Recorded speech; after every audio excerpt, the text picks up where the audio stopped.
பாபர் மசூதியை இடித்து அதை ஒரு கலவரம் பண்ணி அதை வைத்துக்கொண்டு ஆட்சியை பிடித்து விட்டதாக நினைக்கிறார்கள்.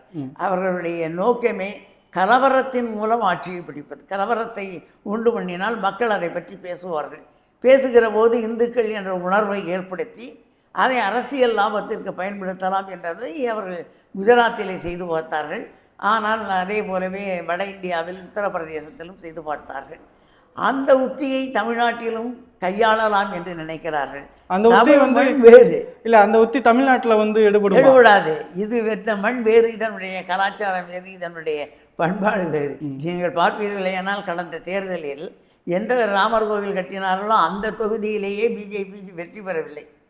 அந்த தொகுதி மக்களே கூட பிஜேபியை நிராகரித்து விட்டார்கள். காரணம், இவர்கள் செய்த ஏகப்பட்ட கோளாறுகள் அவர்கள் அங்கே செய்திருக்கிறார்கள். பல பேருடைய நிலங்களை எடுத்தார்கள்.